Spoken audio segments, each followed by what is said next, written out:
क्या वो मुरली सुनाती थी? उनके मुरली सुनाने का अलग ही ये था। भगवान की महावाक्य है, बाबा की मुरली है, लेकिन दादी सुनाती थी ऐसे जिगर से।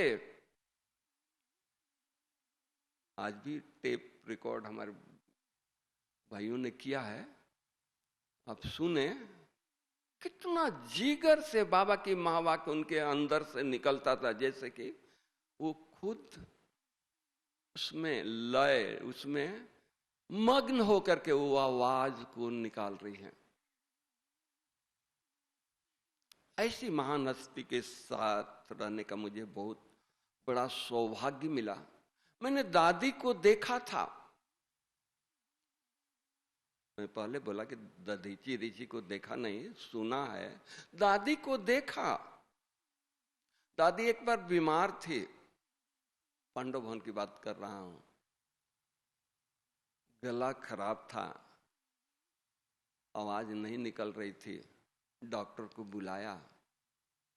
डॉक्टर ने चेक करके कहा कि दादी जी बहुत क्लासेस कराती है ना, तो गले में सूजन आ गया है स्वर नली में, इसलिए दादी को रेस्ट कराओ। दवाई लिखा, डॉक्टर अपना चला गया।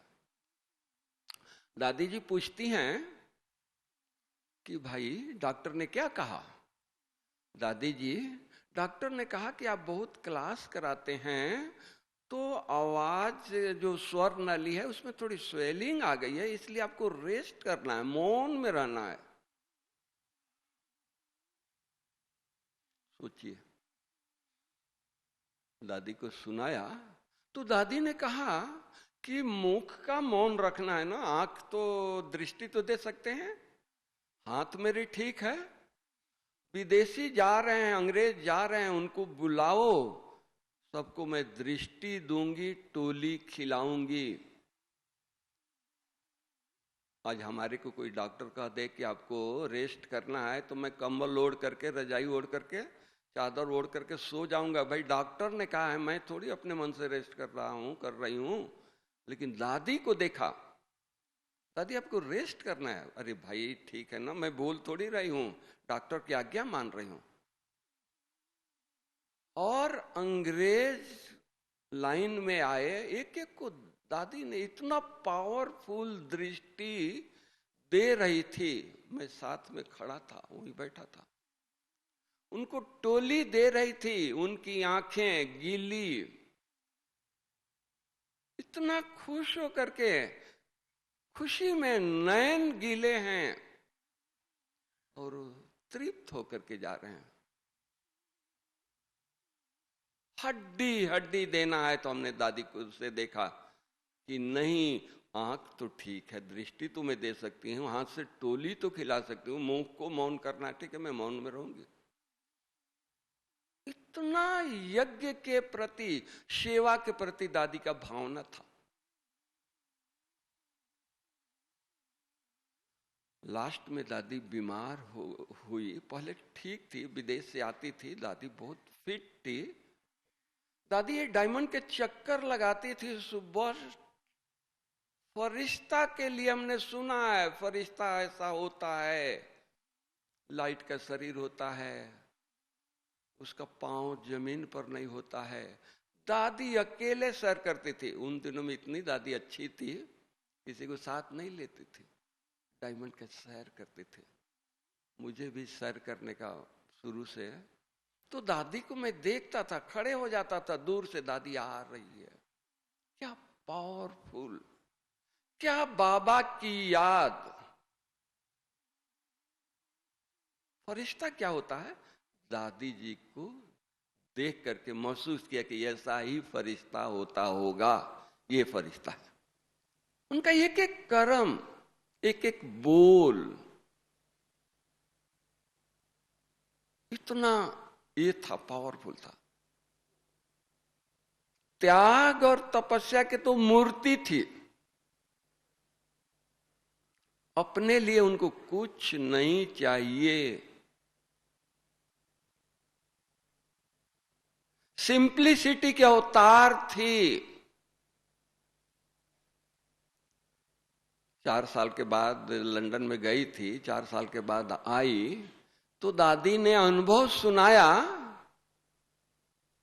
कि एक रुमाल तक हम लंदन के विदेश के यूज नहीं की हुई यज्ञ से उनको कपड़ा जाता था। सोचो यज्ञ के प्रति कितना प्यार।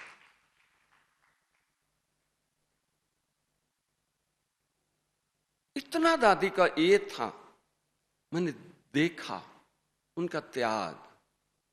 कुछ भी आता था सेवा के लिए, ऐसा नहीं कि अच्छी चीज है चलो आई बिल काम आएगा, नहीं। उनकी त्याग जो थी, उनकी जो तपस्या थी, डॉक्टरों पर इतना प्रभाव डालता था कि अगर कभी बीमार हुई, उनको हॉस्पिटल ले गए तो डॉक्टर से ऐसे बात करती थी। डॉक्टर आता था, कोई भी डॉक्टर हो, 2 मिनट में डॉक्टर आया, खड़ा हुआ, 2 मिनट में उनके पास जादू था। अपना बना लेती थी, भाई बना लेती थी। कितना बड़ा डॉक्टर क्यों न हो, मेरे भाई आप कैसे हो। डॉक्टर पानी पानी हो जाते थे और कहते थे बनारसी भाई आपकी दादियों को ट्रीटमेंट करना बड़ा मुश्किल है। हम बोले क्यों सर, दादियों ने तंग किया, कुछ कहा, इंसल्ट किया? नहीं, अरे इंसल्ट करे, तंग करे तो दवाई लिखना इजी हो जाए कि ये है। वो तो इतनी स्माइल कर रही है, इतना प्यार दे रही है, इतना रिस्पेक्ट दे रही है। रिस्पेक्ट और प्यार और स्माइल की तो कोई दवाई नहीं होती है। मैं क्या दवाई लिखूं? बीमार हैं, हॉस्पिटल में गए हैं कि दादी को दिखाऊं, चेक कराऊं, और दादी वहां भी डॉक्टर ये हो जाते, मेल्ट हो जाते थे। जो डॉक्टर इतने बड़े किसी पेशेंट को 2 मिनट नहीं देते थे, दादी के पास आकर के बैठ जाते थे। दादी उनको वरदान देती थी, उनको ज्ञान सुनाती थी, फिर वो डॉक्टर प्रिस्क्रिप्शन लेकर के जाते थे। ऐसे बीमारी की हालत में देखा हमने दादी को, इतना उनकी सेवा की भावना। कहां भी हो, दादी को अपने ऊपर बहुत अटेंशन था।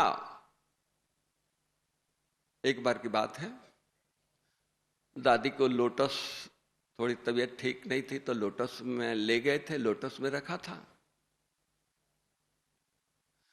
लंदन की कोई अनन्य माता थी, अंग्रेज माता, वो शरीर छोड़ा।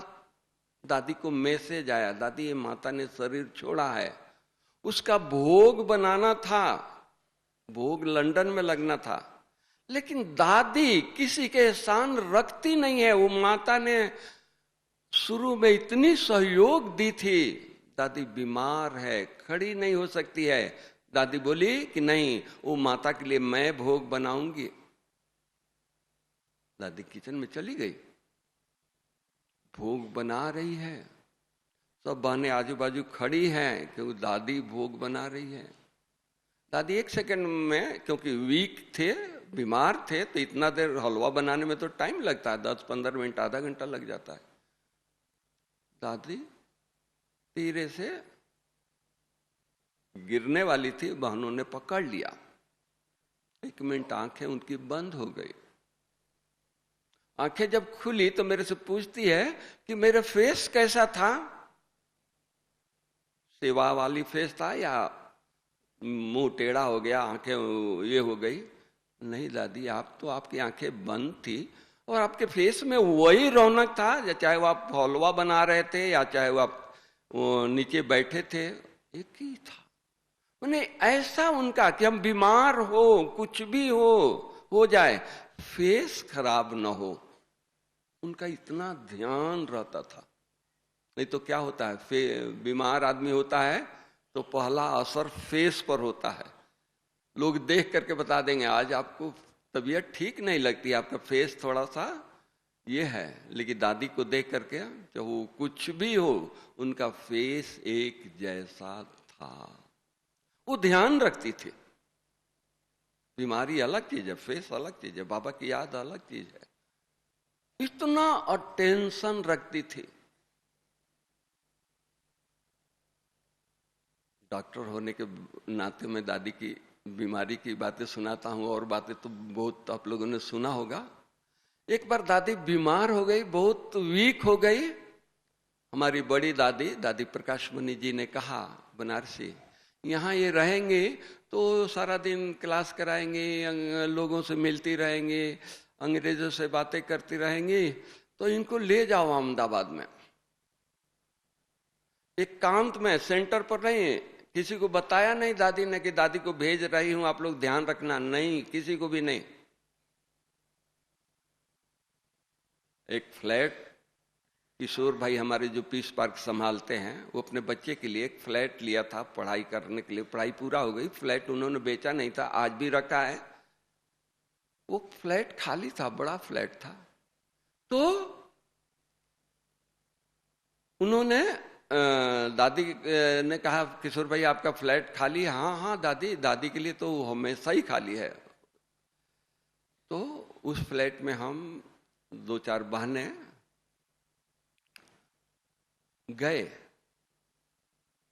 रात को, शाम को गए, भोजन करके सो गए। दूसरे दिन उठे,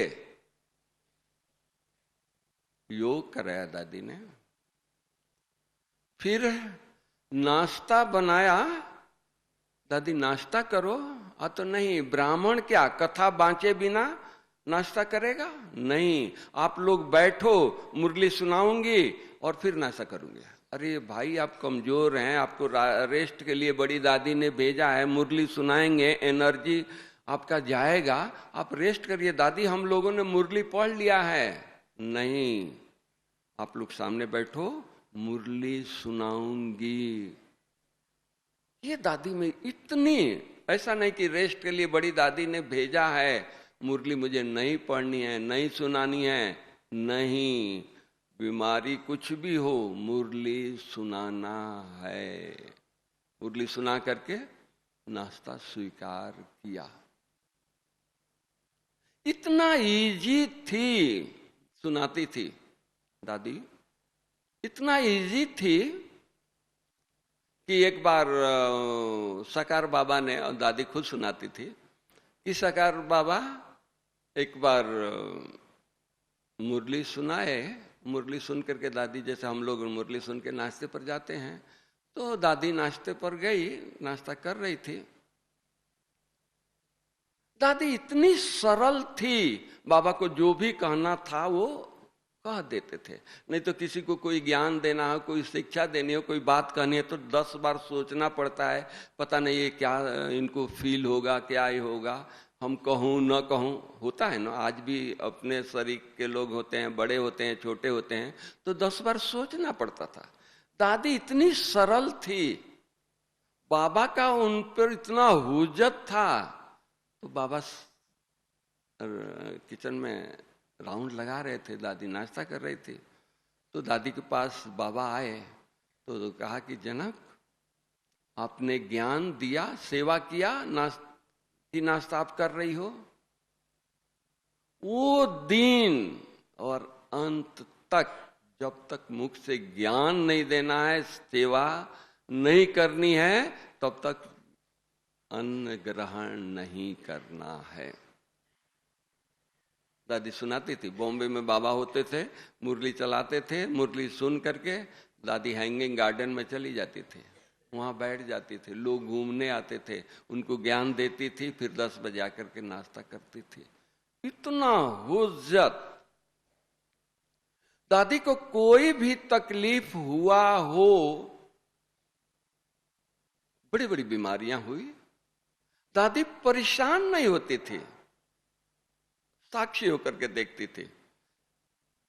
तकलीफ होता था, लेकिन साक्षी होकर के, शरीर को तकलीफ है, आत्मा फ्री है।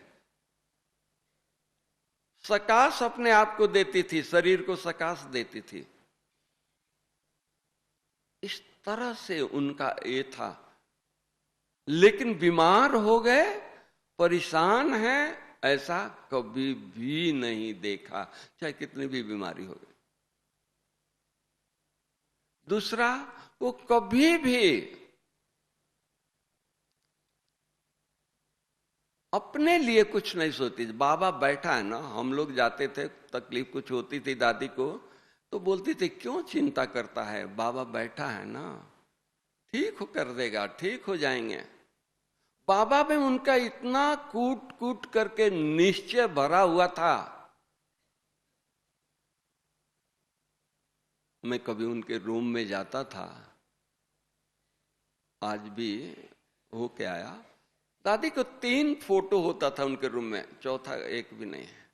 सामने बाबा, इधर बाबा, इधर बाबा, 3 बाबा का फोटो होता था। सामने अगर लेटी हैं तो बाबा को ही देख रही हैं, अगर इस तरफ करवट करके लेटी हैं तो बाबा को ही देख रही है, इधर करवट करके लेटी हैं तो बाबा को ही देख रही है। बाबा के सिवा और उनको कुछ था ही नहीं।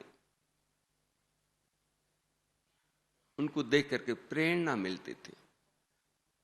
वो खुद बोलती नहीं थी, उनका जीवन बोलता था। उनको हम लोग साथ में कभी कभी ट्रैवल करते थे, कहीं टूर पर उनके साथ जाते थे।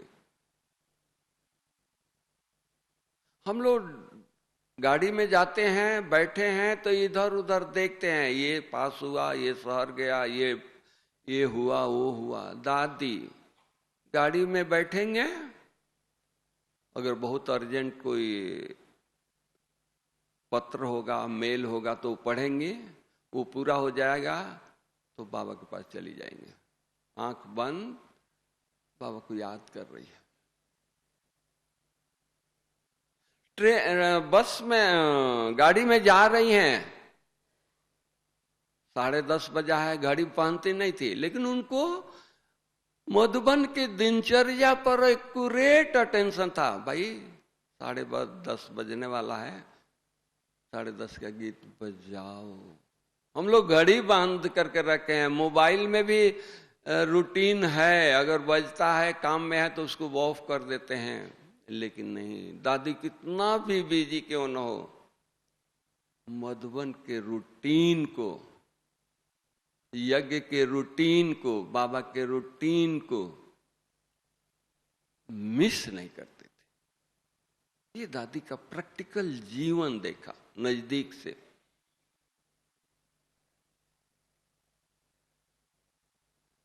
दादी को अपने में जरा भी ये नहीं था। कई बार सुख शांति में हमने देखा, दादी बीमार होती थी, सब कुछ दान कर देती थी, कपड़े, ये वो, जो कुछ उनके। अरे भाई दादी कल भी आपको, अरे कोई बात नहीं है।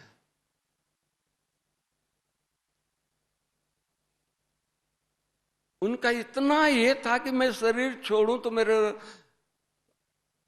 अलमारी में इतने ड्रेस ना हो, अपने होते होते बांट देते थे।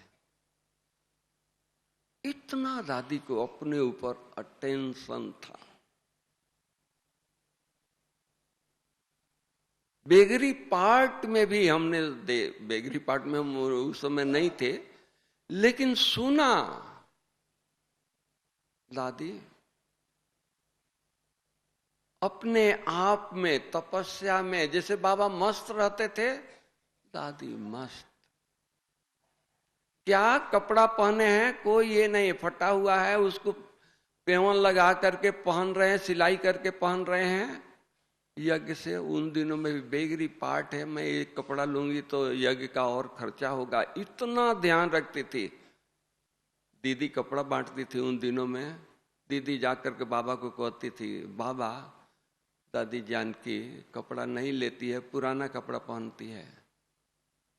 दादी को बुला करके बाबा कहते थे कि जनक, बाबा का ये धोती फट गया है, इसको सिलाई करके दो, बाबा वो पहनेगा। उन्हें दादी का इतना ध्यान था यज्ञ के प्रति। कुछ भी दादी के पास आता था, दादी अपने पास नहीं रखती थी, तुरंत डिपार्टमेंट को बुला करके, अकाउंट डिपार्टमेंट को बुला करके उनको हैंड ओवर करते थे। नहीं, ले जाओ, रात को 10 बजे भी आएगा नहीं, अलमारी में नहीं, यहां आया यहां से जाए। ये दादी का त्याग था। कभी भी उसमें ये नहीं जाता था नहीं ये बाबा का है ना। और दादी विश्वास रखती थी हम लोगों के ऊपर, जो काम दे दिया दादी को विश्वास था ये करेगा, शक नहीं था, विश्वास था। वो विश्वास दादी का आधार बना देता था। नहीं ये दादी ने कहा, ये मुझे करके ही दिखाना है, ये नहीं कि चलो दादी तो कहती ही रहती है हो जाएगा, नहीं, दादी ने कहा है ना, बाबा ने कहा। कहां भी जाती थी, इतने भाई बहनों को खुश थक करके आए हैं, उसमें उनका ये नहीं था। चार्टर्ड फ्लाइट से उतरा, सीधा क्लास में, सीधा सभा में, सीधा फंक्शन में जाती थी। दादी कुछ पी लो, नहीं जरूरत नहीं है। हमने आंखों से देखा। वो चीज आज कुछ भी होता है सामने आ जाता है। दादियों का त्याग, तपस्या, कितनी दादियों में त्याग था। आज उनकी त्याग, उनकी तपस्या आज यज्ञ फलीभूत हो रहा है।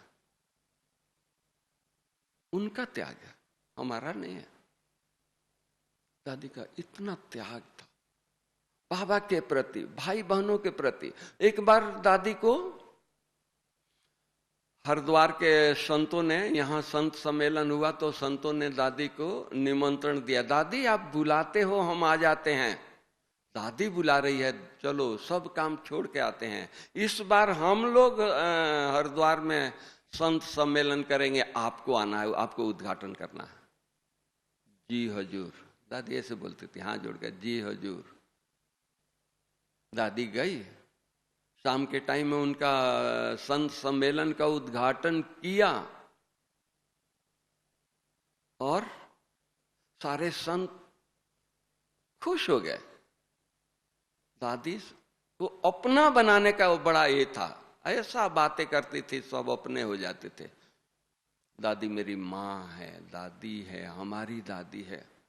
सारे बड़े बड़े संत। प्रोग्राम पूरा हुआ, दादी सेंटर गई, रात को रेस्ट किया। बड़ी उम्र थी, रात को उठी तो गिर गई, 8 रिब्स टूट गया, फ्रैक्चर हो गया। फोन आया, दादी गिर गई है, फ्रैक्चर है। तो वहां से फ्लाइट करके दादी को अहमदाबाद लाया गया, हॉस्पिटल में एडमिट किया गया। आते आते 7-8 बज गया, रात हो गई। एक्सरे कराते 10 बज गया। डॉक्टर आया, चेक करके गया तो कहा कि दादी को ये 8 रिब्स टूटे हैं, फ्रैक्चर हुए हैं, इसका सर्जरी नहीं हो सकता है, प्लास्टर नहीं हो सकता है, क्रेप बैंडेज लगा देते हैं। क्रेप बैंडेज लगा करके बोला कि दादी को रेस्ट 3 महीना कराना है। डॉक्टर 10 बजे गया तो दादी बोलती है कि डॉक्टर ने क्या कहा? दादी 8 रिब्स टूटा हुआ है, फ्रैक्चर है, इसका सर्जरी नहीं हो सकता है, प्लास्टर नहीं हो सकता है, आपको रेस्ट करना है। उन्होंने क्रेप बैंडेज लगा दिया।